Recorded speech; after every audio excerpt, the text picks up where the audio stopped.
The unrealistic nature of the demands may, on the one hand, be a strategy to sort of throw lots of things out there and see what sticks, or to sort of make room for negotiation and compromise. On the other hand, it could be seen as sort of a list of demands that's designed to be rejected by Qatar, and in which case perhaps the Saudi-Emirati alliance would then tighten its blockade. Let's have a closer look at the man at the centre of this storm, the Emir of Qatar, Sheikh Tamim bin Hamad Al Thani, one of the youngest emirs in Qatar's history, of course. He was just 33 when he took power. He is the youngest ruler in the region, and importantly, perhaps many see him as at odds with the older generations in the neighbouring states, accused of, for example, promoting ties with Iran. Is this then a case of the young Emir leading a maverick Qatar, or is he a maverick charging away, pulling Qatar along with him?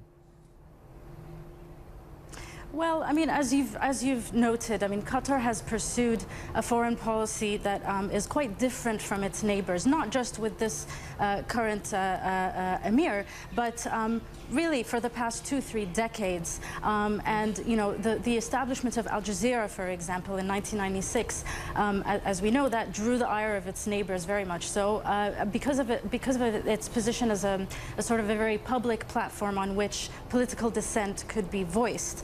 Now, we've seen, for example, in 1999, it's no coincidence that the former President Mubarak, former Egyptian President Mubarak, when he was here in Doha visiting and saw the Al Jazeera buildings, he remarked, you know, all this noise is coming from this little matchbox.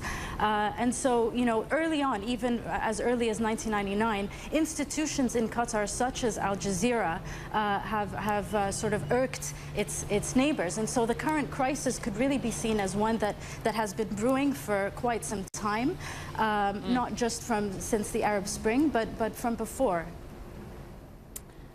Nohad, some might connect the world team are in Doha. They're speaking to local residents. We wanted to find out what people on the ground were thinking. Have a listen.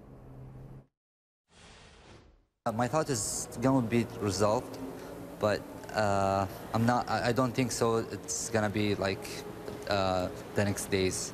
I think it's going to be a little longer, like a couple weeks. I don't notice anything different. I mean, here's a peaceful country, and it is maybe some problem between brothers. So it's going to be sorted out sooner or later. That's sort of reflective of what we have been hearing on the ground. Is that reflective of what you hear and see in the country? Yes, I mean, I think certainly in the first few days of the row, there was a sense of shock and betrayal felt here, with, you know, the very sort of sudden closure of the airspace and the borders and the sea routes. On the other hand, I mean, as the second speaker noted, I think there's also a sense of hope, you know, that, you know, this really can't be so, you know, this really can't be the end, and, you know, the Gulf countries are brotherly countries, and that sooner or later this will be resolved peacefully.